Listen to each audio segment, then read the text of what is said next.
Hello and welcome to the first session for Discord. I don't think Jim and I planned who was going to talk first, so I was waiting for the other one to come up. The oh the man. EdTech intro. Well, you got the countdown. Got the countdown. Anyway, Cue, stop, cut in, intro here. And then after that, Lauren will introduce the Discord session. 3, 2, 1. Hey everyone, and welcome to the first session for Discord. Excited to be here. It's been a while since I've recorded a session for a Flex course for Reclaim, so I'm happy to be here. Thanks, Jim, for joining me. Yeah, this is a fun one. I think, don't we get to reminisce about OER by Domains 21 and how that came to be? I know I have that framed on my wall here. But yeah, I think this session is a great chance for anybody who is not sure what Discord is or has, a basic understanding of it. Maybe you've been in the Reclaim EdTech Discord and you're just trying to get started, or you're thinking about the possibilities for how Discord can be used for your own needs. So events, maybe a class, a longer seminar or something. So this session is a great chance for us, I think, to talk about what inspired the start of Discord for Reclaim and how we got to this point with the Discord server that you know and love today. And we can, so yeah, I think we'll start with, I guess, talking about the history of Discord at Reclaim, how we got started and, what led us down this journey. And then we'll finish up with some really basic, getting started settings in a Discord server. It's super easy to get started in a Discord server. And so I'll be excited to chat about that in a little bit. Great. Yeah. And so, in fact, as you were asking me to jump in here with you, I'm not much of a Discord admin. So I know very little bit about that. But my start with Discord came actually in fits and starts as early as when we spun up Reclaim Video. We had this watch site that Tim had created where we actually had a camera trained on the TV.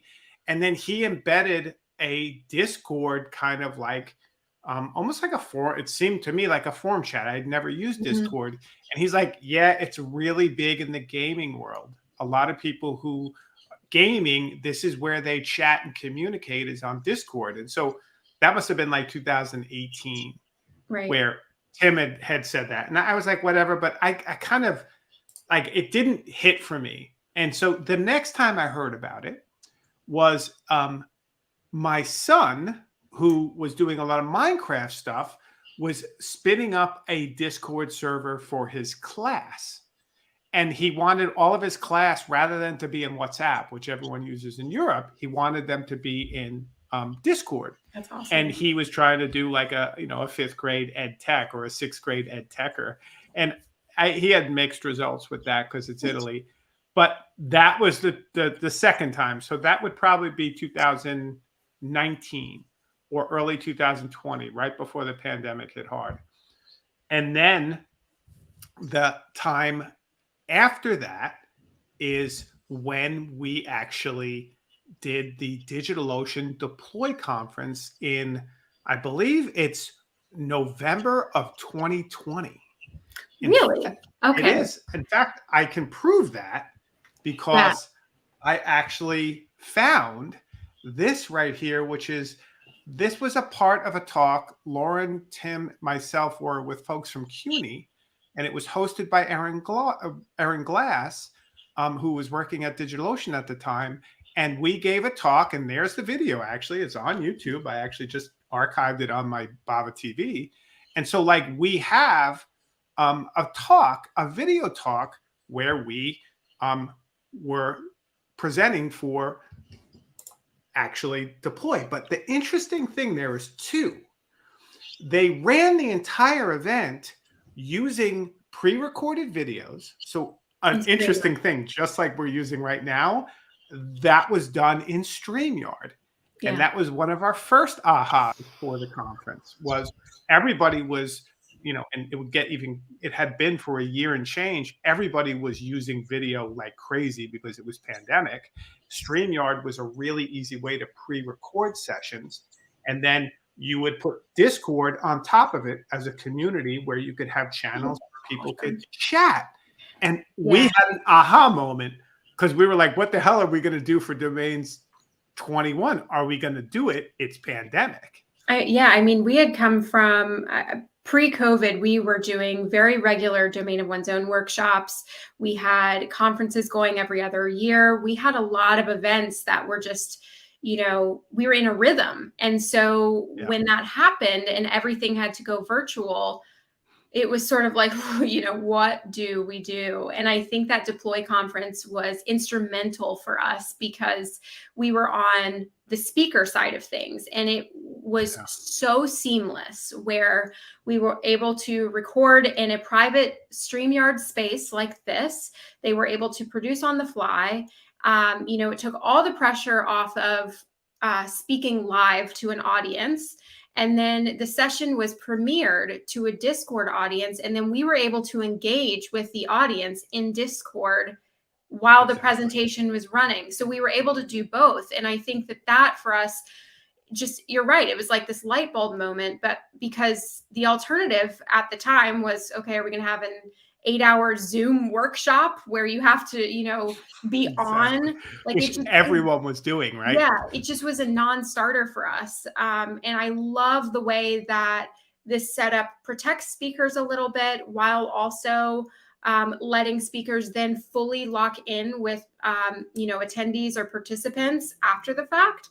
So you're right. It's hard to talk about Discord without also mentioning StreamYard because they run one and the same for us. And so then being able to work with Michael Branson Smith and Tom Woodward on the Watch site just to kind of tie everything together has obviously made a huge difference for the way that we handle virtual events.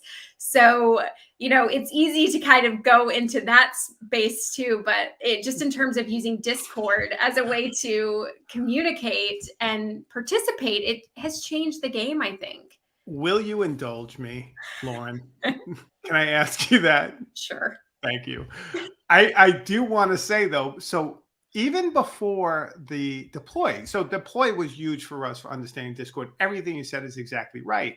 But the kind of Deploy was just a website with an embedded video. And then when the StreamYard came up, it would just change. And then Discord was completely separate. So it was just kind of like you can watch the video and whatever, and Discord sits to the side. And the Discord engagement was really cool. But I was fascinated because one of the things is not that long before then, and let me see if I can find this thing. Hopefully I can. Not long before then, I was able to actually play with a site, or I just came across a site called EXP-TV. And this is it. And it's, just a video site that live streams. So again, streaming had been all the rage. But one of the things that caught my eye about this site was the way in which they had scheduling done. And I was like, that's super interesting. Like the idea that you can see the schedule and everything. So whatever, I kind of forgot about it and moved on. But then I found just a month later. So that site I found in July of 2020. This site I found in August of 2020. And this was Cloudflare's announcing how they built a TV station. And, the TV station is kind of like what you said. It's an embedded video. This was kind of like what Deploy was like. And this is them on Zoom and that's it. But the coolest thing about Cloudflare is they do it 24/7 and they have their own TV station, which I love. But their schedule was like, whoa, like this is like a huge schedule. And it kind of became the inspiration for how we did OER by domains, which was, it's kind of out of sync now because we have to play with the timings, but all of these were particular episodes of our conference that you could then click on this, and this is the watch site. So in here, you have the watch site with the TV, and then we were actually doing this right within basically Discord. And it was all embedded in one place. And I think it was just absolutely gorgeous. right? How we had put that all together and done that. So I don't know. I'm indulging a little bit here. I No, understand. But I all of those elements came together and Discord was the glue. yeah, and I forgot the original watch site was the actual TV frame where the video Yeah. was embedded behind it. And then you could scale out and just see that. And it was like you were in the TV frame with us. And if you attended that event or what, we'll share links Yeah. after this and put it in Discord. But the art for that event was, I think, my favorite art to date. And that's all Brian Yeah. Mathers. But and Michael Branson Smith's like OER yes, TV guide was amazing. definitely. And being able to expand and have the chat right next to the stream and to have it all work in different browsers, different window sizes, different time zones. What if a session ran over and how would it auto correct and go to the next one? Like there were so many details to think through. It's crazy. But how we just, the discovery of Discord really did, I think, transform or just open the door for how we could do virtual events. Yeah. And I remember the really early days of thinking like, okay, well, is there something here for Reclaim? Because it's a really big risk to introduce an entire new software, an entire new tool to a group of participants and say, in order for you to participate, you got to create an account. Like, that kind of ask is big. So, Can be, yeah. So we didn't and a new service, a new everything, right? And so we didn't want to go into that without understanding what we were asking and understanding the pros and cons. And there's an early blog post that I have from the early planning days for OER by Domains where I talk about just discovering Discord and playing around with it. And really our mindset at the time was, let's just start it until it doesn't work for us. Let's just go down this road until we can't anymore. And we never really hit any major roadblocks. I mean, there were a couple of things that we had to work through. Like if you remember, the Titan Embeds plugin is usually how we were embedding the chat next to the video player. And I think Taylor has done a great job to help us move into a new age of embedding Discord. So, there are things that you have to work through a little bit, but I think overall, let me make you full screen, Jim. It's been such a cool experience. That's the Titans Embed. And to your point, it went away, but this was the Discord channel for a particular talk embedded next to the TV. So you could see the live chat. And we did the live chats for the keynotes in YouTube and for each of the sessions in Discord. And that was super elegant. And you could just, again, click on and off. But like you said, this went away. So we had to kind of think beyond that. Exactly. And so, I mean, I think the way that we've visioned Discord for, our events has changed as we've had more experience with it. So if you've never played in Discord before, if you have very basic understanding, it's very similar to Slack or, other messaging tools where you have channels that can categorize different discussions, right? I can actually share my screen very quickly and kind of show you what a basic or templated server looks like. So every Discord space is its own window. And our first round of thinking about Discord was exactly for OER by Domains. So here's the OER by Domains server. You can see it's actually been shut down or closed, but I still have an archive of all of those channels that we used at the time. So you can see, if you can see the little lock next to everything. So it is locked down. And the only thing that folks can see is the notice that, hey, this has been closed. And we, have an archive going somewhere else. And the same thing happened with the workshop that we did after the fact. Jim, if you remember, we did OER by Domains was so cool. And it was such a cool, massive event with simultaneous tracks that we thought, okay, we're going to replicate this, but for our workshop, for our Domain of One's Own folks. And we created a whole other server just for that. And then I think we And were that was excellent. I mean, that was another really, like, it reinforced the combination of pre-recorded, live, and live discussion in Discord, which kind of led us to say this is something when we in 2022 dreamed up bringing ed tech more thoroughly into it, that we were going to make this part of actually our company, right? exactly. And I think, we saw the benefits of Discord, but I didn't like how, so much, not work, that's the wrong word, but it just took so much effort to get folks into a space. And then you had this beautiful collection of conversations that happened over the course of the event.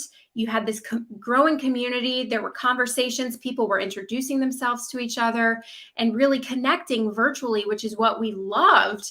But then the event was over and we were like, well, we can't maintain the space indefinitely. So we just have to close it. And then all of that goes away. So when we were thinking up Reclaim Ed Tech and we knew that we would have all of these virtual events, we wanted to build out the Discord space to be more permanent, to live around pre, during, post event. And so now we're kind of, I think, in basically a third iteration of our Discord. I'm excited to have a channel now for the conference, and really kind of build a conference into this. And then let the conference pass and still have Discord here, so it's been cool to see it change. It has been cool. And, I take it for granted now, but like we did recently a Domains 201 workshop in Discord with live video and pre-recorded video in StreamYard. And it's a really elegant like solution. And then we have the calendar events of each session. So you can pick and choose what you want to go to. You can watch. If you want to chat, you can chat. But like Discord keeps all of that now. It helps us kind of manage the flex courses. And, Discourse is nice because you don't have to be in it. Discord is nice because you don't have to be in it all the time. But like when you have these targeted events or you want to go someplace to bring a community together, it can work quite well. And I had mixed feelings early on with it being closed versus open, right? Like I like things to be accessible, but as the web changes, there are real limits, like we saw with some of those open tools during the kind of early pandemic. Like, you got these Zoom bombers and you started to get this, and then it just kind of killed the vibe. So managing some of that control over these environments has become a reality. And I love what Alan Levine did with Discourse and how he kind of built on a forum much of what we did in Discord, but it's a lot of extra work. Right. And we'll also, continue to talk about even how this Reclaim Discord space will continue to change, as we think about, this next year of Reclaim Ed Tech. So, we'll carry those conversations into future sessions too. But, I do appreciate kind of what you're saying, Jim, around the protections that Discord provides. And as a server admin owner, the permissions that you can set for different roles are very just nuanced. You have a lot of flexibility. And in some ways that can work against you if you get too granular, but we'll share recommendations for just trying to simplify some of that. But then also kind of the onboarding security that's just built in. You have to verify your email address in order to join the server. There are other settings in place that we'll look at here in a second. Like you could set up 2-factor authentication if you wanted. So again, and that gets more into security, right? But it's just trying to find a balance where you're not hindering folks from joining, but you're also protecting the community space. I think, showing folks that would be really useful. And I think as you bring that up, one of the things we remarked about as we did OER by Domains 21 with the great folks at Alt was how little help and support. We were afraid it was going to be a ton of overhead. And in fact, in the end, people got in, they used it. It wasn't a problem. Like there were crickets when it came to support and help. It was amazing. And I remember, kind of that. We have a static HTML help site that I'll even share from this workshop because we were really concerned, like this is a brand new thing, we want to make sure that for folks that have never seen this before, that they understand how this works. So it kind of onboarded folks through.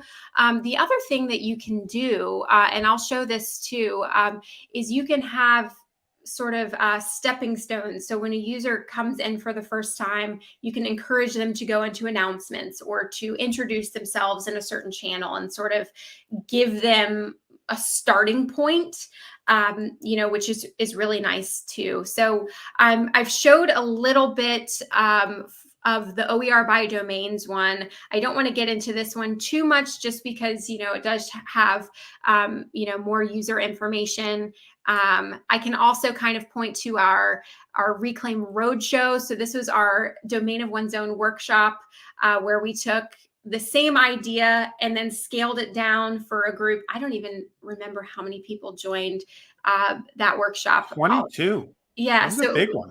It was, but smaller in relation to the conference, right? So we wanted to see, okay, can Discord work at different scales, which, it definitely can.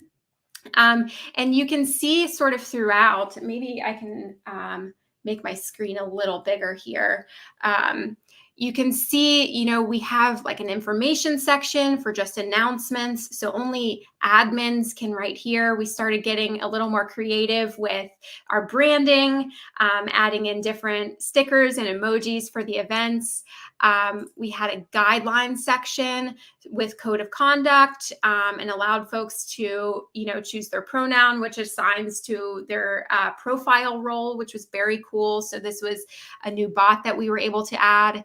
And then we had a help desk section. So if you did have questions during the event, you could write them here and we would respond, in the same space. So you weren't having to email and be somewhere else. It was all collected, and then we had a workshop session, general discussions around certain topics that made sense for this event. And then in addition to typing channels, right, we also had voice channels. So people could jump in and just have a casual conversation. And I really loved that as well. We had a Hangout one.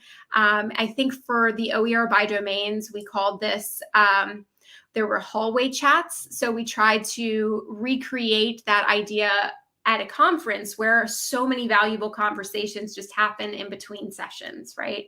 So, during lunch breaks and things, being able to jump into a voice session and just see who else pops in. It was so cool and so rewarding. I forgot we did all that. That's right. Yeah. There's also, so when you're a server admin, you have some access to stuff behind the scenes. So you have an action log and you can see who joins a server, who leaves a server.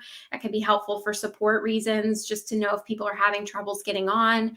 And the same thing was true. So you could see we recreated some of that for our Reclaim Roadshow, where we also had a staff channel. So this is where we started adding in, different tiers of moderators. So we had our admins, we had Reclaim staff. I think for the OER by domains one, we also had, like here, you can see we had chairs, session chairs, staff and admins. They were all different roles with different permissions.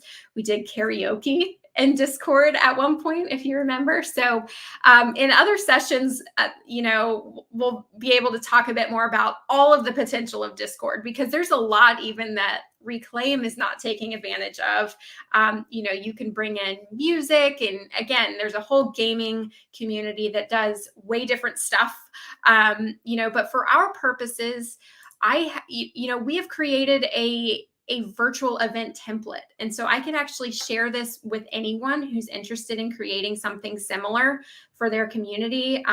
Like I said, a class, a singular event, something more permanent or long-term, that has that basic information section, different discussions, being able to connect in a hashtag for a certain event. That was such a cool moment when we were able to bring in the Twitter hashtag for an event.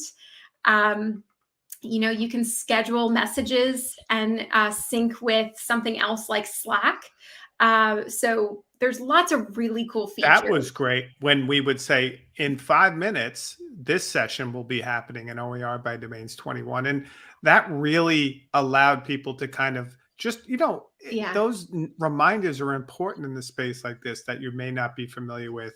And just that link to go to it or to see it. And it would bring you back to the OER by Domains 21, what we were calling the TV guide, which would then put you right into the video. And then you could still chat in Discord or chat within the video as if you were in Discord with that embed. So you, unlike Deploy, we kind of integrated it all with the video and the chat together. So it could be as if you were just part of the session. And that, I think, did change. I think in some ways it moved beyond the ones we had seen and made them a little bit more, I don't know, integrated and interactive. Absolutely.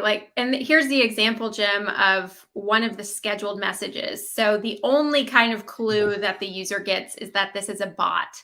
But I liked that we were able to send messages from the event itself, not from a particular person. And I thought that that was really important. If you've ever tried to run an event, people pick out the person who's running it and then they get all the questions, right? So being able to have sort of a faceless announcement to say, hey, here's what's running and here's what's happening. And then, to really point folks towards the help desk for questions. Again, it's just one of those strategies when you talk about running a virtual event, being able to brand things and accordingly. So I loved this, and being able to schedule that stuff in advance was also super helpful for a virtual event that, especially with multiple tracks, that stuff is happening at the same time on its very specific timeline. And so to be able to schedule messages in advance prior to the event even starting, and then to know that, okay, all of the reminders, all of the announcements are going to go out and I don't have to think about that live, Absolutely. And, just looking at your Discord, like basically different groups, OER by 23, obviously we work with them on the OER by Domains 21, but like they're doing a lot of their ramp up to that conference in Discord. And they're really like, it's going to be a virtual and an in-person event, but I feel connected to that event by just being part of their Discord and following along and getting any announcements. And in some ways, it's a lot more centralized. I want anything for that conference, I go there and I look through the channels and find it. And that's a kind of long-term advantage of something like running Discord for your organization.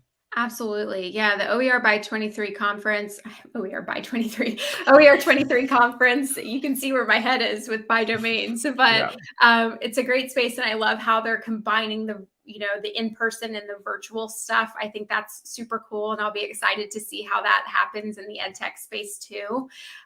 The other example that I'll show, so these are some older ones. So I'm a part of the Headless WordPress Discord channel, and you can see that they've even branded things a completely different way. They've got archived channels, which is interesting. So maybe they're not in use anymore, but they're still available. And then I like how they're using emojis in their channel. I think that that's super cool, and maybe something that could help folks have another visual cue for where things live. So maybe that's something we could try in the future. So there's not a one size fits all. Every server is going to look a bit different. You can see they're using kind of these emojis to say hi to people. Like I said, for the virtual event template that I created, it's very, very basic, just so you have a starting point with starting roles. I figured we could kind of walk through basic settings in a starter server, if that works, Jim, unless there are other things. Okay. I think it's brilliant you created this virtual event. Like, how would someone get it and then import it?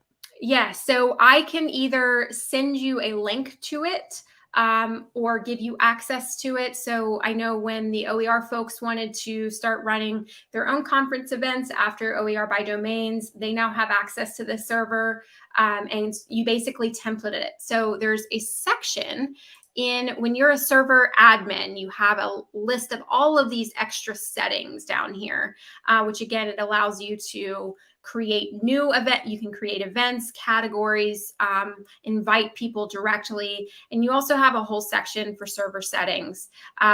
There is a server template space. So you can actually template it out the server and send someone a link directly for that. So that's what this space is. It's created purely for a template purpose. But kind of jumping in some of these settings just to kind of give you a look behind the scenes. So the overview tab allows you to brand and name your server. So that stuff is all changeable after the fact. You can set folks to go to an inactive space if they haven't been there for a while. We don't really take advantage of any of that.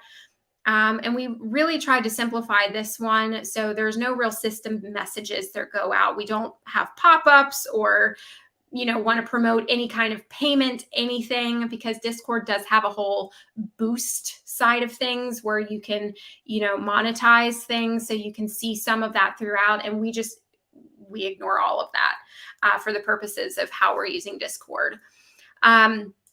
Like I said earlier, you have the ability to create different roles, which is really helpful depending on your events. So you can have admin, staff, chairs we created for this one. You can have participants, which is just the basic role. And then you can see some other roles in gray that are here as a result of the pronoun picker.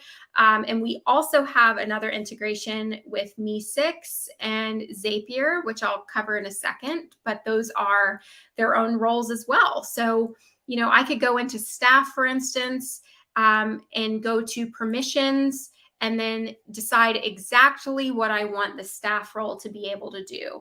So this is really nice because maybe, I want the Reclaim staff to be a part of this, but I don't want to give them the permission to delete the server, right? So there are still limits, and being able to decide some of that is really helpful, even just for basic roles. So I love the granularity for Discord roles. You can add in your own emojis or even stickers, animated GIFs essentially. And so I love, again, being able to brand it. That's been super fun. The stickers, though, remember, I don't know for which one, they were a little bit too much with the intros at Reclaim Ed Tech. It was like, oh no, because you got to mind the stickers. That's all I'll say. Yes. And I think that's, you could see that in the Headless WordPress one is the example. There's just a lot of moving around, right? And it can feel a little overwhelming. So we do have a couple custom emojis for the main Reclaim Ed Tech one. Same thing for events. Maybe we'll pull in the Reclaim Open Art or something. But yeah, stickers I'm sort of moving away from a little bit. You can create a widget and have it embedded on a site. So if you want to really promote the server and invite folks even to a specific channel, you can do that really easily, and it embeds really wonderfully. We've covered the server template, but being able to template something out and share it, has been super cool. And I also talked briefly about integrations, but this is also such a game changer to be able to have webhooks and pull in Zapier to handle things like, the Twitter feed for hashtags, the blog feed. So we sync in blog posts this way.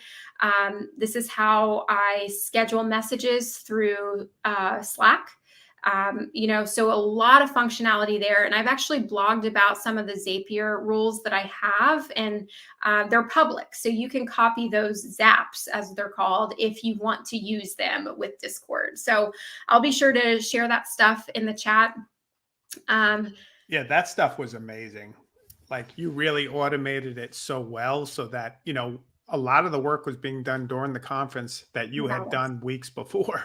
Yeah. Again, it just takes the pressure off, which is I'm all for, especially when you've got a virtual event and you're already concerned about your internet working. You can't be concerned about the other stuff that's just relying on a very specific time. So For most of the servers that we've created, the bots and the apps that we're integrating are very simple. This is my quick list. So pronoun picker, allowing folks to identify how they choose. We've got the Me6 bot, which this is actually sending notifications when folks join and leave the server, which I think is just really helpful to know. And you can customize those notifications both publicly for the user or privately for the Discord staff. And then Zapier, as I mentioned, which handles a lot of like extra stuff.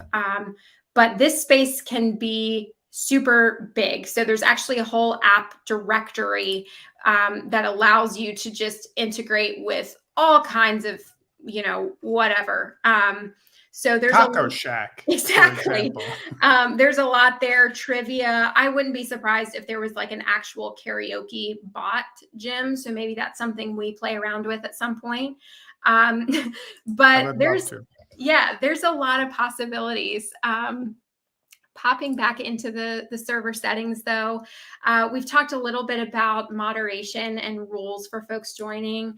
And so right now we have always set it to, all right, folks need to verify their email, and that's all they've got to do. And that just proves that they are human enough to join, and so you can change the language for that. You can add in server rules that people have to agree to before they can actually see the space. And so I think Discord has just done a really great job of, kind of giving you those examples. So I could, click a category and it's going to autofill some of that for me. So again, it's really easy to get started. And you can kind of preview some of that too, which I think is really nice. So you can see exactly what it looks like when someone's going to join the space, what they're going to see and agree to before they join. Can I ask you something, Lauren? Mm-hmm. When we did this for any one of our events, often we had the additional precaution of sending the invite only to folks who either had registered or so. On top of anything, that invite to the server can be somewhat hidden if you're doing this for an event, which, further make sure that you don't get trolls in there ruining the experience. Exactly. Let me actually figure out where that is as well. But you're exactly right. You can customize the invite and really kind of break it down for who can get it. And then you can reset those links. So if for whatever reason a link, becomes compromised and is found by, a larger audience that you don't want, you can immediately change it. So I have here it is. Yeah. So you can, create, let's say, okay, when we want folks to join the server, we want them immediately to see our guidelines, our code of conduct space. So you can create that. And then I think how we've handled it in the past is actually create an invite link directly here on the specific channel. So you can create a space right there, and copy that. And then that's the link. And then that invite link can be edited or used after a certain time. Which is great. And of course, the link obviously is something you get in an email when you get invited to the talk or to the conference or to the community. And it does kind of, a lot of times with that Zoom bombing and all that stuff, it was because it was linked on Twitter or it was linked openly and people jumped in. And that can be an issue when you're running an event. There's no two ways about it. And that is such a hard line to find, where it's like you want it to be open and accessible and findable, but you also want to protect it. And so how do you make sure that people know where to go and it's not too hidden, but it's also not open for everyone to see? And that's a weird concept when we're talking about making things open, reclaim open. It's I know what I'm saying, but it's challenge, truly. Yeah. Absolutely. But kind of getting back to some of those server settings and sort of the security side of things, you do have the ability, like I said, to build in two-factor authentication if you want, to scan for, data that shouldn't really be there. You can have the Discord sort of do auto moderation for you, depending on, maybe flagged words or things that you've set. And then you can kind of keep an audit log. So if you are moderating the space, you can see who's done what at a given time. And that's really nice. So even just me creating that invite link is added here. Right. And then if you've banned someone, they go to this space. So you do have the ability to blacklist folks if for whatever reason that happens. I will say I've never had that be the case. So, I mean, knock on wood, but I think what we've done so far has worked well enough. And then, just some other, settings. So right now we have our rules or guidelines channel is set to the help desk. And so that's why it has a different icon compared to the others. It's just kind of Discord's way of flagging this as, hey, you need help. This is where you go. But I really love the headless WordPress one and how they've added in other visuals for the channel. I agree. That does work with the visual. Cool. It does kind of make the channels pop a bit. I like it. Yeah. So like if I added in, I'm not sure how you would copy it in. I'll need to figure that out. But I love the idea of doing that. I was going to try and change it on the fly, and I don't think I can. And then the other one I wanted to share too is that welcome screen. So we talked about, okay, once someone agrees to the rules of the server, they've verified their email address, you can kind of give them a starting point, a to-do list. So introduce yourself, make sure you're familiar with our guidelines, and stay up to date with the announcements. So I love that this space can be customized as well, and you can preview what that looks like. So this is kind of what someone would see right away, and then you can click that, and it's going to take them right into the introduction space to introduce themselves. So again, it's just, I like the onboarding stuff that Discord has in place to start. All right, looking at the other stuff, I think we've about covered it. Like I said, there's a bit of monetization stuff that I really don't get into. And then you can see the full list of members, folks that are on the server, which is really nice. And you have the ability to kind of categorize that. So yeah. Can I ask you another cool thing? If you look at the Reclaim hosting server, and I don't want you to give away any, but there's that events thing too, which is super elegant, where you have those calendar events that show up and can kind of highlight what's coming at Reclaim. I love that. This events section was not available when we were starting out in Discord. So I love that Discord is adding this. They're adding in new features, what seems like monthly at this point. But yeah, this is really cool. And I think their Discord is really leaning into the idea that this is a space for virtual events. If I were to create a new event here, I have the ability to set the location in Discord. So if we wanted to change our community chats and bring them into this space, we could. They just need to have a recording option, because I know we like to record those community chats. Otherwise, I think they'd be in here. But I also, one of some feedback that we've received in the past is like, some things don't need to be recorded. And there's also big value there that people can speak freely without feeling like, that pressure of something being recorded. So I would love to find a way, to bring in more of those casual conversations and just space for connection outside of recordings. And I think that voice channels and kind of a scheduled event in Discord would be an awesome way to do that.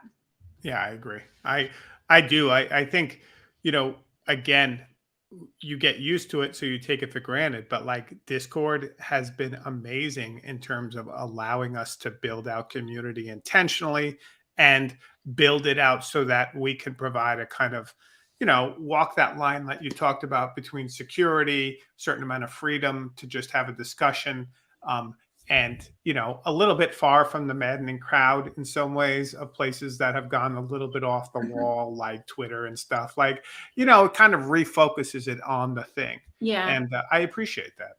And I think it has filled a gap for us at Reclaim, where prior to having Discord, we had Twitter, we had our community forums, and then we had support guides and tickets, and other stuff too, obviously. But I think that this is really helpful to actually talk to other humans that aren't Reclaim in a space, that has a little more flexibility. It's a little more live.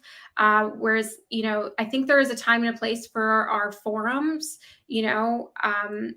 but this is kind of a nice middle ground, I think, between like a tweet length response and forums, which sometimes feel a bit formal to me. Yeah, forums can be very transactional. They're great Yeah. because you look for them because you need something, but a place to kind of Connect. maybe share something, hang out, talk. I mean, like, obviously your time and commitment will, vary based on how much time or commitment you have.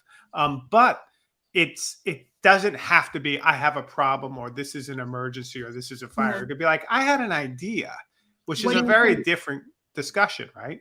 Exactly. It's, a chance to chat with other folks that are in your field, and it's not like a support thing. It's more of just like a community thing.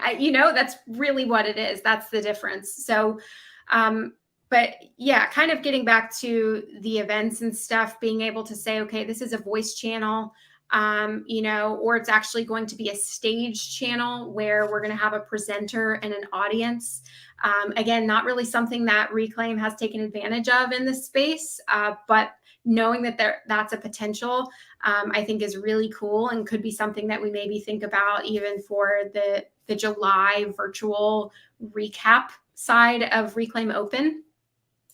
But yeah, for some of these events to be able to say, okay, we've got an upcoming community chat, here's what it's going to be on, here's where we're going to meet, here's the folks that have shared their interest. It's not really something that we've pushed all that much for our crew here to, this number doesn't mean much to us right now.